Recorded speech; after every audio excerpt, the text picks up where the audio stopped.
او نام خود را نوشته نمیتوانست.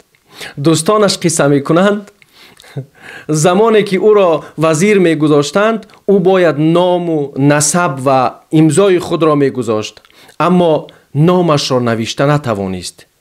یک همراهش از تن او نام و نسب او را نوشته امضا گذاشت. صحفه های آن در حاجت خانه ها برای سخت است، اما باید بگویم برای قضای حاجت استفاده کرده می شود.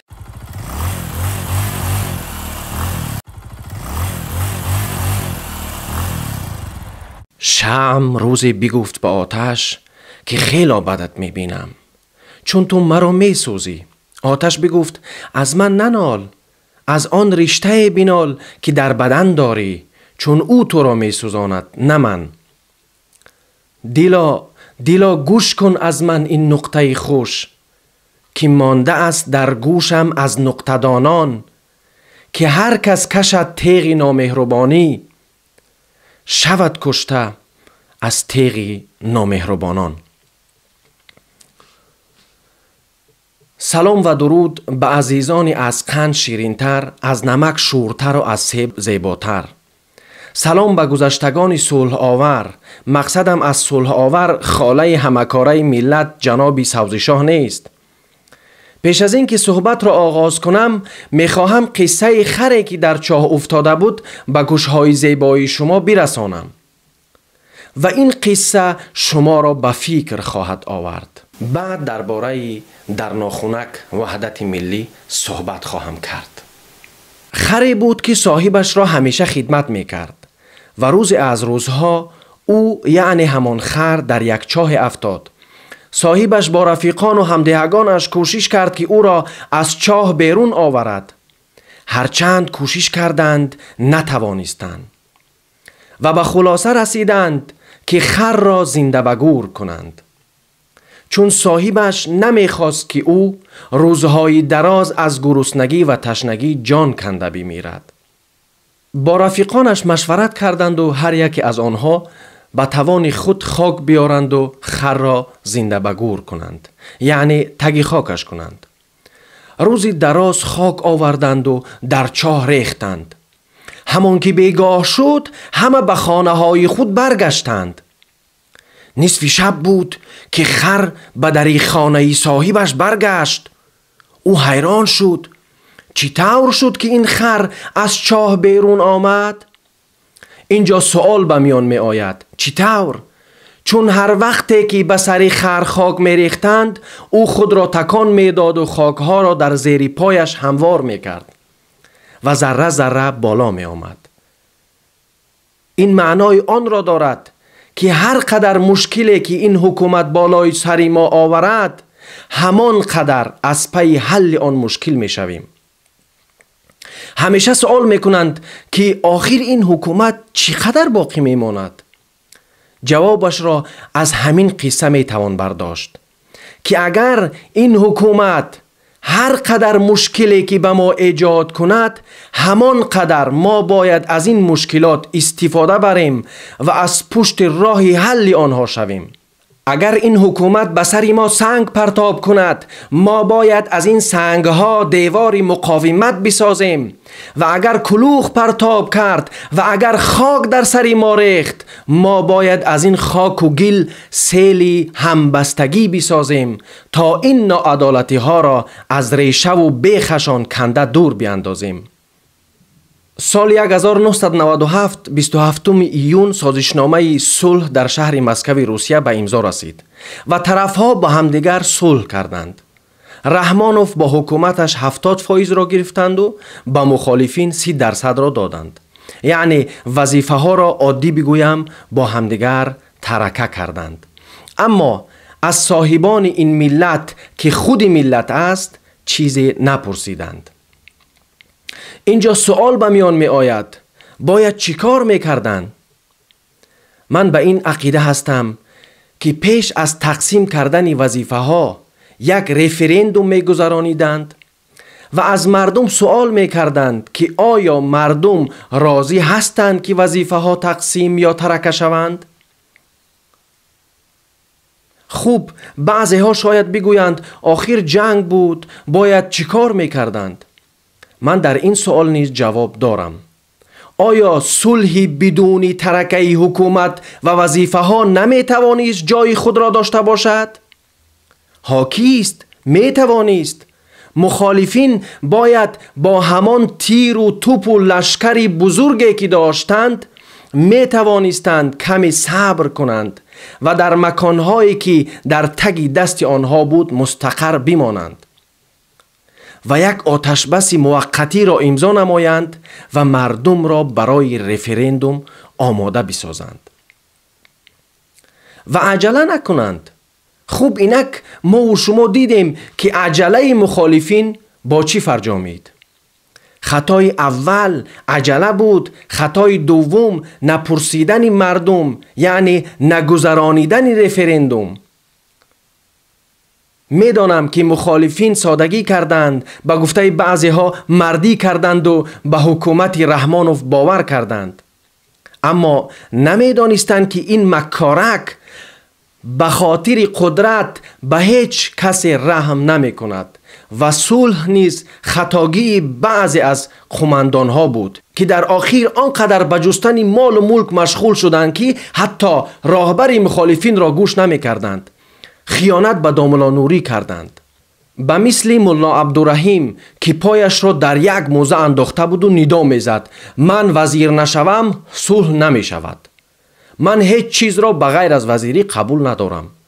این در حال است که ملا عبدالرحیم کریموف مثل توتیه میماند که گبزنی را میتوان به او آموخت اما نوشتن را نه.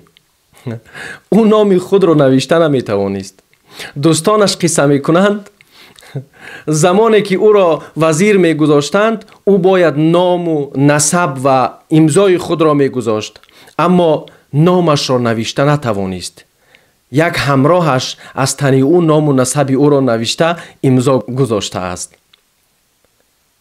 و متاسفانه این گونه شخصان سرکش در صف مخالفین زیاد بودند که باعث آن گشتند که وحدت دور دوام نکرد و حاکمیت را یک خانواده غصب کرد. همین بابی میرزا را، یعنی میرزا جگر را، داملا نوری پیشنهاد کرده بوده است که در همان کوهستان بمان و در همان جا وظیفه بگیر، بگذار سلاح به دستانت با تو باشند. اما بابی میرزا را بعضی ها سرش را گردانیدند، از آن جمله محمد روزی اسکندروف، سابق رئیس حزب دموکرات تاجیکستان، که در آخر او را نیز حکومت روانه زندان کرد. او به بابی میرزا گفته بود آخر آنها در آنجا سنیگرز بخورند و شما در اینجا چارمغز شکنید؟ تا شما نروین ما صلح را قبول نمی کنیم.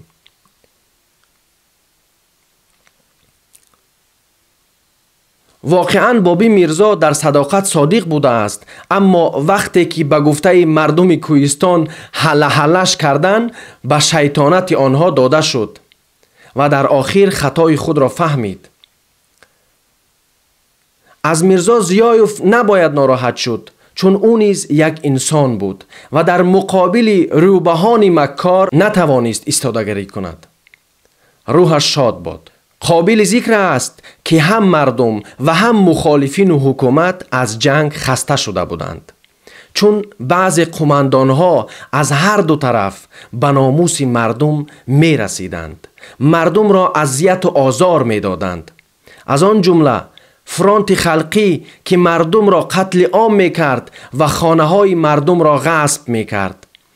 و از طرف دیگر نیز بعض قماندانهای نابکار حتی زنهای مردم را به زوری از شوهرانشان جدا کرده به زنی می گرفتند. مردم را در اسارت گرفته بودند. خودشان شاه و تعبشان وزیر بود. اما گناهکار اساسی همین رحمانوف است که با وعده داده اش وفا نکرد و رفته رفته دیکتاتور شد. در زمان صلح نیز رحمانوف دست از ترور بر نمی دارد. از این برمی آید که رحمانوف صلح نکرده است، تنها مردم با همدیگر صلح کردند. با گذشته صلوات، من نمی خواهم کسی را گناهگار کنم. میخواهم همدردی خود را بیان کنم به هر آن نفرانی که در این جنگ خانمانسوز فرزندان و نزدیکان خود را از دست دادند. متاسفم که دست ملت من به سر همدیگر بالا شد و همدیگر را قتل کردند. ما امروز وظیفه‌دار هستیم که مردم را با همدیگر دوست و برادر کنیم. محبت را در دل همدیگر وسعت دهیم. فراموش نکنم و قابل ذکر است که همه مشکلات ما از نبودن کلام و معارف است. تا زمانی که آینه نیلگون ما بزرگتر از تاقچه کتاب ماست و خراجات تلفن‌های موبیلی بالاتر از کتاب هاست، هیچ وقت آینده درخشان را انتظار نباید شد. و همین که امروز یک جوان برای خریدن یک تلفن $1000 مصرف میکند و در تاجیکستان کتابها با کیلو سودا کرده میشوند و خریدار پیدا نمیکنند، چگونه به آینده نیک امید بست؟ کتابهای ما امروز برای خراب نشدن میوجات استفاده میشوند. این جای هزل نیست، این جای گریه است و از درد دل این را باید بگویم. متاسفانه نبودن خریدار قدر کتاب را آنقدر پس کرده است که صفحه های آن در حاجتخانه ها برای سخت است، اما باید بگویم برای قضای حاجت استفاده کرده می شود. تنها در آن زمان می توانیم یک ملت پیشرفته باشیم که برای ما معارف و علم و مدنیت از همه کرده قدری بیشتر داشته باشد. به همه این گفته ها نگاه نکرده، من به روزهای نیک و خوب این ملت باور دارم. من به آینده درخشان این ملت باور دارم. من به برگردانیدن تاج تاجیکی باور دارم.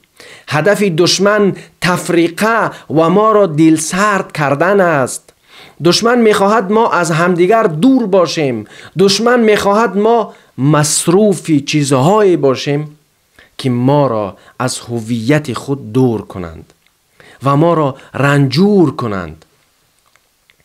ما آن وقت می توانیم پیروز باشیم که خودشناسی را برای خود مهم بدانیم و به خود برگردیم. با این قطعه از بهارستان سعدی سخنم را به انجام می رسانم. صفحه دهر بود دفتر عمری همه خلق، این چونین گفت خردمند چو اندیشه گماشت. خرم آن کس که بر این دفتر پاک از همه حرف رقم خیر کشید و اثری خیر گذاشت. خداحافظ.